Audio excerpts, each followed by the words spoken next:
everyone, it's Samantha from the Dancing Soap Dish, and I wanted to share with you my latest creation, which are these sea glass mosaic soap bars. I was looking for some inspiration for my next mosaic soap project, and I came across these beautiful sea glass mosaics on Pinterest, and I just loved the color and the frosted glass look, and I was wondering if I could sort of mimic the same effect with soap. So I thought I'd give it a go as my latest project, and here they are. And I gotta say, I think they work quite well in terms of looking like those images I saw on Pinterest. This is the August edition of the Mosaic Soap Challenge. You can check out the rest of the projects in a playlist on this YouTube channel. Let's start the tutorial. The first thing I'm going to do is I'm going to make some base bars to rest my mosaic tiles on top of. So I've chosen this heart mold. You can use any shape you like. And I'm going to weigh out enough for 6 50-gram bars. Now I'm also going to add an extra 60 grams on top of that just for wastage and also for soap grout. So when I grout in my tiles, I want that soap to be the same color and the same scent as the base bars. So I'm going to make enough to do the grouting as well. I'm going to put this 360 grams of soap base in the microwave and melt it. I'm adding a mixture of Ylang, Cypress and holy basil essential oils to scent it. Then I'm going to give it a good stir just to incorporate that essential oil. I'm also adding a little bit of this shiny diamond mica just to give it a little bit of sparkle. The presence of this mica won't necessarily be evident in the finished soap bar, but when it's wet, when you're using it in the bath or the shower, that's when it'll really shine through and you'll have this beautiful sparkly effect in the soap as you're using it, which I think is really cool. I'm adding a little bit of extra titanium dioxide because the fragrance oil I used sort of turned it off-white, and I want to try and get my soap back to a whiter color. So yeah, I think that's looking a little bit better now. I'm happy with that. So I'm going to put my mold on a tray and then pop the tray on these kitchen scales so I can weigh out even weight bars, 50 grams each, which I will do now. I'm pouring each one up to 50 grams and then I'm resetting the scales to 0 in between, and also giving each one a spray with some isopropyl alcohol, which will remove the surface bubbles on the soap. Then I'm going to place these bars out of the way so they can set while I start making my mosaic tiles. I also have a paper cup on hand into which I'm going to pour the remaining soap.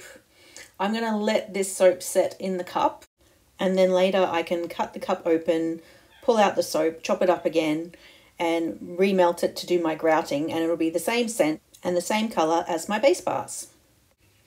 The next step is to make the sea glass. So I'm using these mosaic tile molds, specifically this rounded sort of abstract shape section in the middle. I've got 3 molds here, so I'll be able to churn some tiles out quite quickly. I'm going to weigh out into my little glass measuring cup here about 25 grams, because that's how much it takes to fill up a section. I've melted that in the microwave, and I'm going to tint it a dark sort of cobalt blue. Dark blue sea glass is quite rare, especially compared with white, clear and light green, light blue sea glass, which is the most prevalent, because it comes from those cobalt blue bottles that are used to store liquids that need to be shielded from direct sunlight. Medicines, even some of my essential oils come in the really dark blue bottles. So just because those bottles aren't super popular, then not a lot of them end up in the ocean, and then not a lot of them turn into sea glass. But I'm going to do some cobalt blue for this project just because it's such a beautiful color, and I think it'll go nicely with my other sea glass colors that I want to do.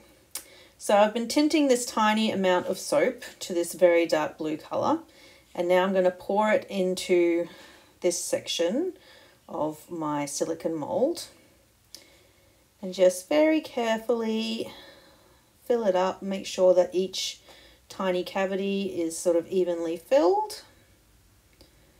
There we go.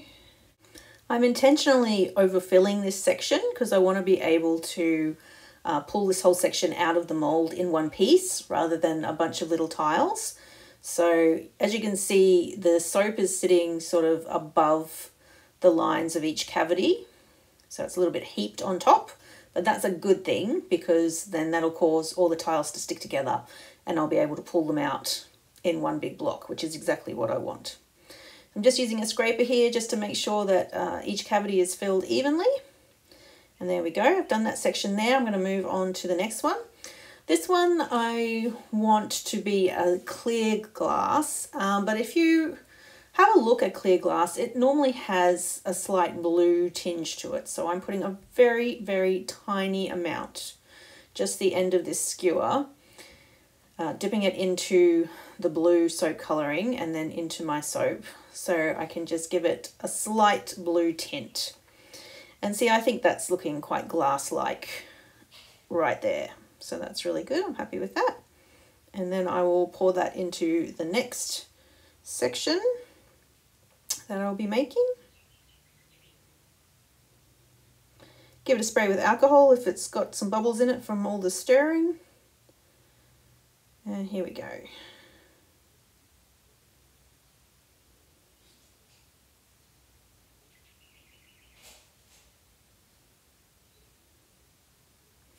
I seem to have run out of soap here. I think maybe I didn't measure that out quite right. Maybe my scales weren't set to 0 because I certainly don't have as much of this as I have of the dark blue soap. And because of that, each cavity isn't filled up evenly all the way.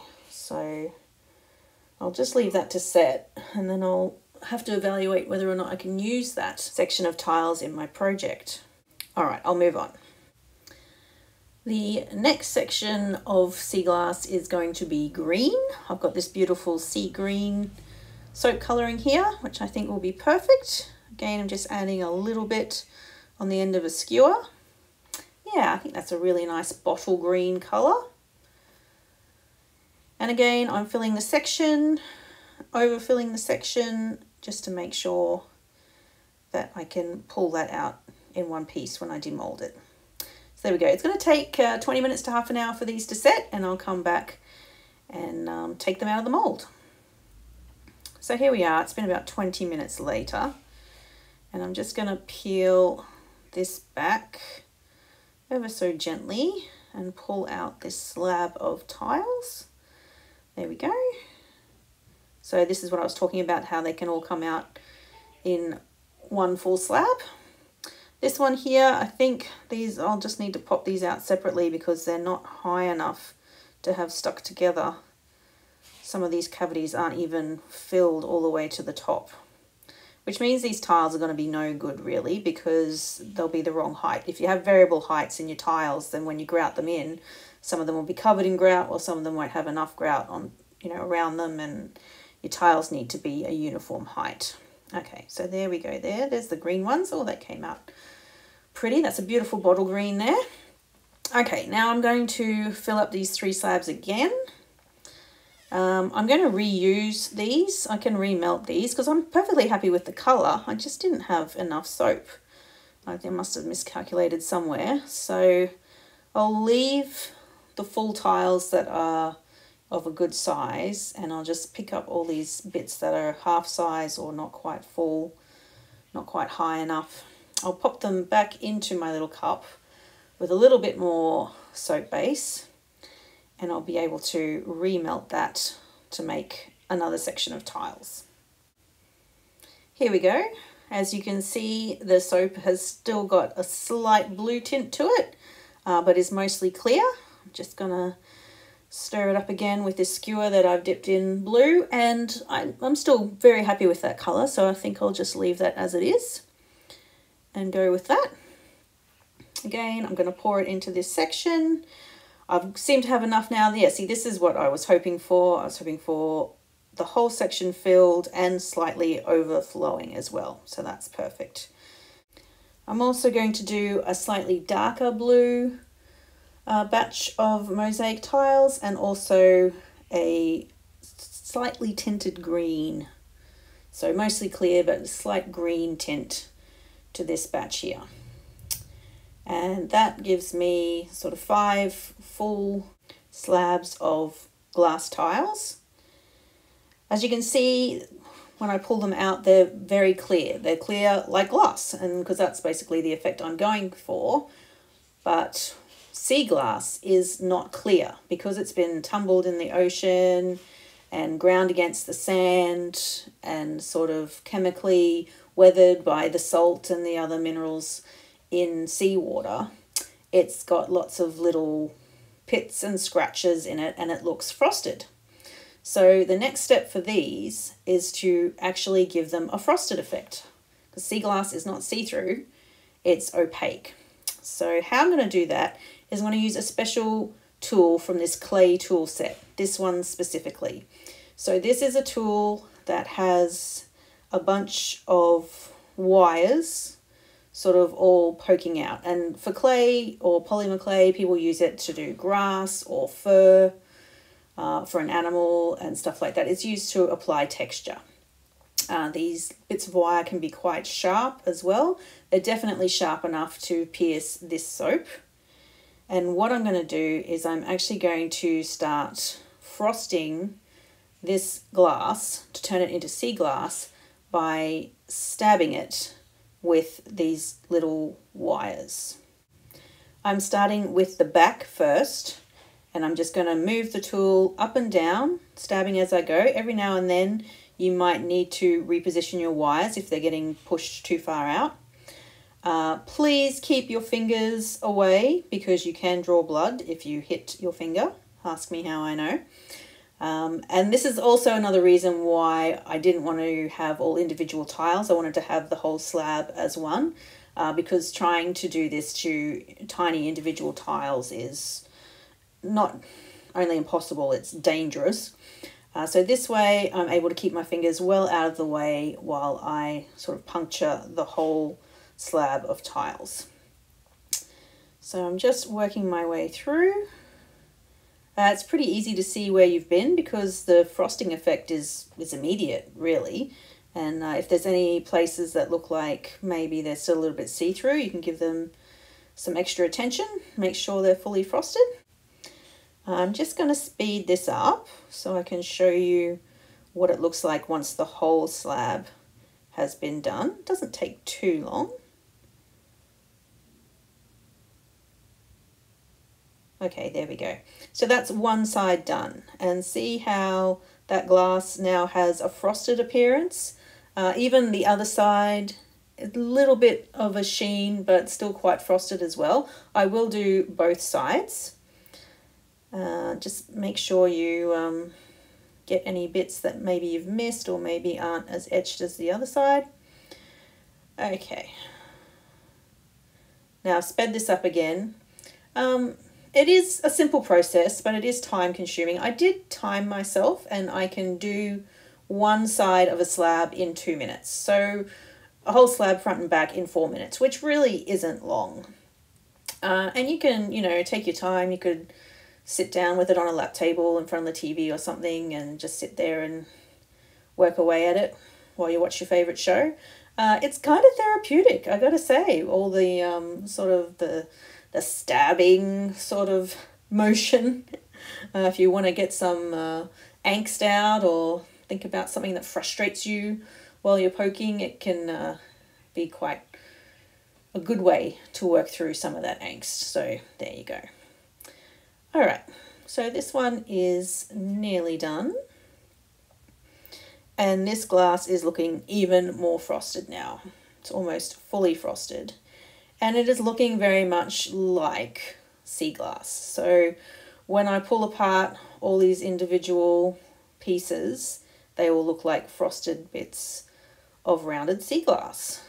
So there we go, very simple process. I'm going to do the other colours off camera and I will will be back in a moment to show you how each piece looks once it's been fully frosted. So here we are. I have managed to frost all of these now. I think they're looking pretty good. I decided not to use these individual tiles here, they were too hard to frost, but I did frost one just to show you the difference between a clear tile and a frosted tile. So you can see there's a very marked difference there. I've done all the other colours. They're looking really beautiful. They've also got lovely texture to them as well, which I quite like. The dark blue ones fell apart while I was trying to etch them, so I sort of paused that. I'm not going to use many of those, so I think I might just etch them as I go, just the ones that I need. Okay, now I'm going to get set up to start assembling my mosaics. I've got my base bars here. They are good and set. I might just pop them on the tray here, just so that they'll be easy to move around later if I need to. There we go. And I'm going to start assembling the sea glass tiles that I've made on top of the base bars. I'm just remembering back to those designs that I saw on Pinterest. Some of them were like an ombre pattern of light sea glass going to dark sea glass. Some of them were just random combinations of 2 different colors or 3 different colors, so I'm going to try and replicate those sort of effects with my tiles. So I'm going to start with these dark blue ones and maybe do just a layer of the dark blue and then lighter blue and then the lighter blue on top of that. So I'm just looking at my slabs and I'm looking at the shape of the tiles and just picking out individual ones that I think would fit well in the spaces that I've got. So as I go, I'm just sort of cleaning off any soap fray that's around the edges of the tiles because they are all stuck together, so there might be a little bit of excess soap you just need to get rid of there. And I'm just trying to fit these in as best as I can. A completely random pattern. Doesn't matter how much space you leave in between, just as long as it's not too big a space in between the tiles. And I think this is working quite well. So now I'm on to my lightest, almost clear soap. And as you can see, I've got sort of a gradient effect with the coloured sea glass on this heart that I'm doing now. I also find it easier if you need to move your pieces around. Sometimes your fingers can get in the way, so I use a wooden skewer, a bamboo skewer. As you can see here, it's much easier to position the tiles when you need to. There we go. And I think that one is looking pretty good. Yeah, look at that. I love that. All right, I'm going to start assembling the rest. Okay, here they are all assembled. I'm really loving these patterns. I've got this beautiful blue one here. This one's used the green glass, some blue, some random patterns, some half-coloured patterns. Managed to use all the colours. I still have plenty of tiles left, but I'll move those out of the way. And I'm really happy with these. So the next step is to grout them. So here is the soap grout that I kept left over from the base bars. I'm going to cut it out of the paper cup. As you can see, that paper cup is coming away from the soap quite easily. I'll just pop this block out here. And the next thing to do is just to cut it back up into cubes so that I can remelt it again. I'm actually using, this is like a paint scraper, a large paint scraper here, which I find works really well for chopping up soap base. There we go. So I've cubed that and I'm going to pop it into a little glass measuring cup again. I will remelt that in the microwave and be ready to start my grouting. Now before I do that, I'm going to make sure that I've got everything prepped. I need some isopropyl alcohol on hand. I'm actually even going to tip some into this little glass beaker here. You'll need some Q-tips or some cotton buds. Put them straight into your alcohol to soak while you melt your soap. There we go. I'm just going to give that a brief stir just to make sure there's no lumps in it and it's all ready to go. Firstly, give your sea glass mosaic tiles a really good spray with the alcohol, a really good soaking. Then pour as best you can the soap base around the tiles. There will be some on top, that's fine, that happens. Spray it with more alcohol as you go. Once you're happy with the amount of soap grout you've poured in, use your Q-tip dipped in alcohol to clean up the surface of the mosaic tiles. Also use your bamboo skewer to reposition any tiles that moved when the soap was poured on top of them. And this one seems to be a little bit stuck. You can also use the bamboo skewer to scrape off soap from the surface of the tiles if you need to as well. But anyway, give them a good clean up. Clean them up as best as you can. They don't have to be perfect because we can fix them later. Although this tile in the wrong position is really bugging me. I really want to get him to move back to where he's supposed to be.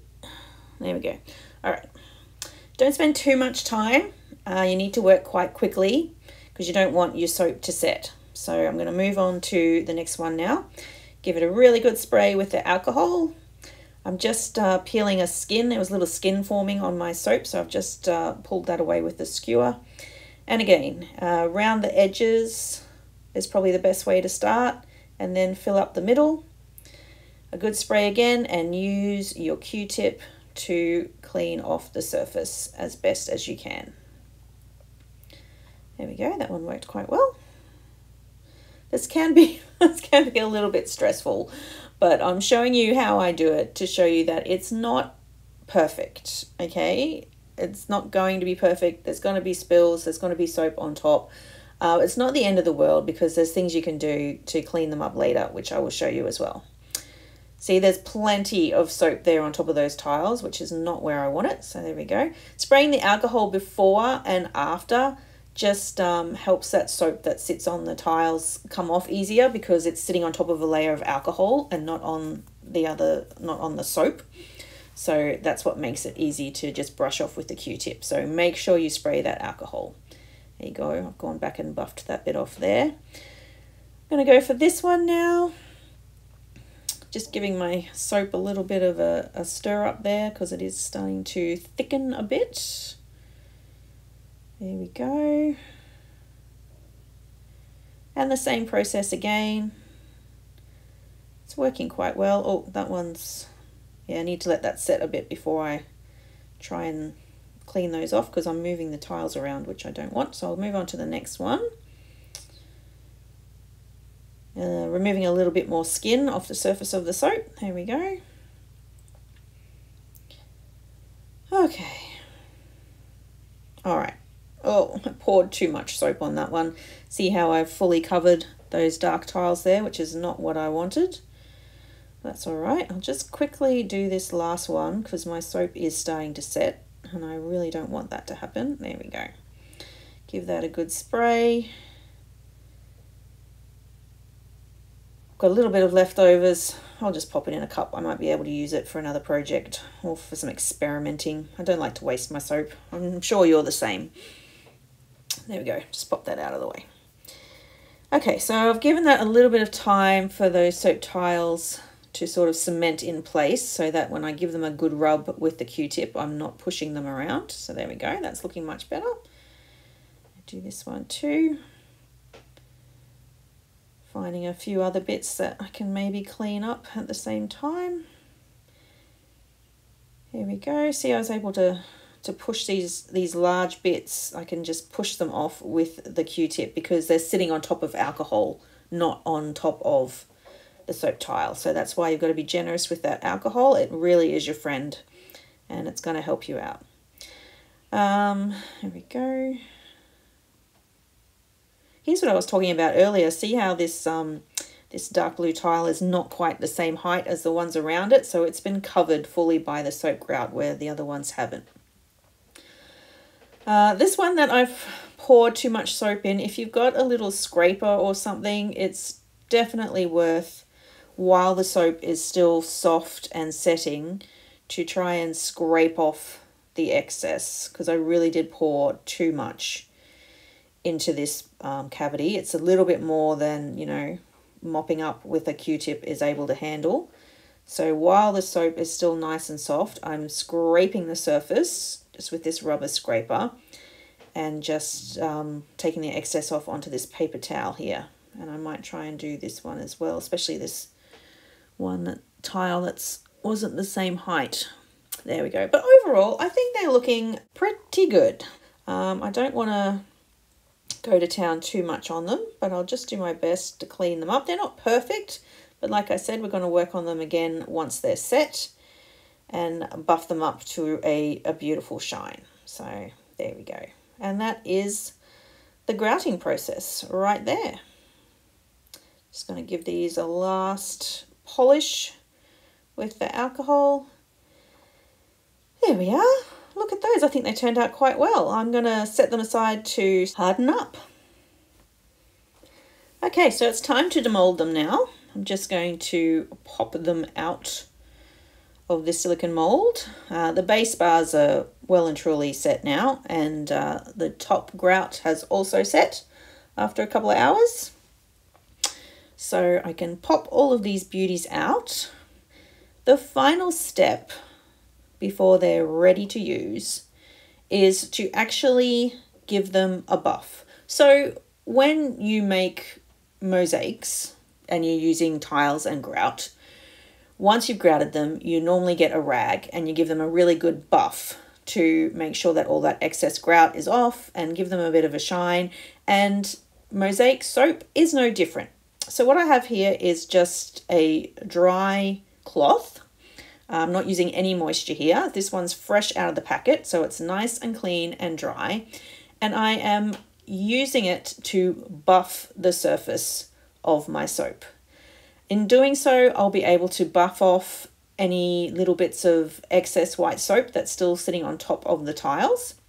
And I'll also be able to bring out in my sea glass a beautiful sort of shine. Not too much of a shine because they are sort of textured and etched, but I'll be able to just give them a really good finish. I'm also taking the opportunity just to sort of soften the sides of the soap as well, just around the edges there. I'm wiping that with the cloth as well, just to round them off a little bit. So there we go, there's the second one there. And just very quickly buffing these to make sure they're nice and clean and all that excess grout that may have been sitting on the surface, even though I did my best to clean them up while I was pouring that grout soap on.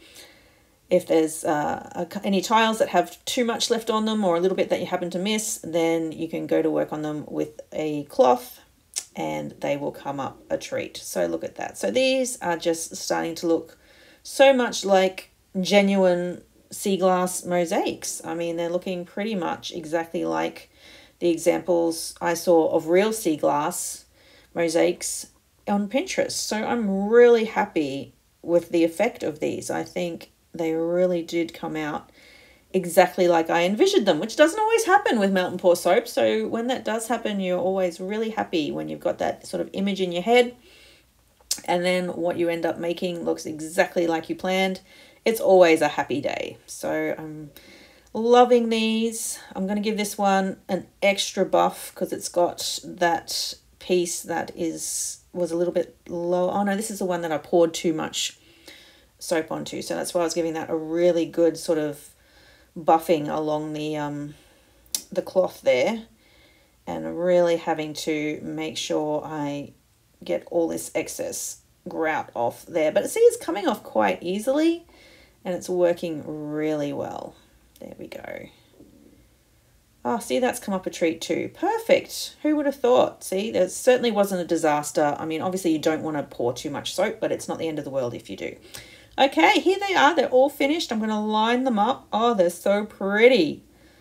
I'm going to give them one last spray with alcohol just to give them a little bit of shine. I'm going to let that air dry and they will have a beautiful finish on them. And here they are. Oh, I love these photos. These are so soothing and so beautiful. And the scent is lovely too. I know you can't smell them, but these are a gorgeous addition to any bathroom. I really hope you enjoyed this tutorial. Don't forget to like and subscribe if you love what we do. And see you guys. Enjoy.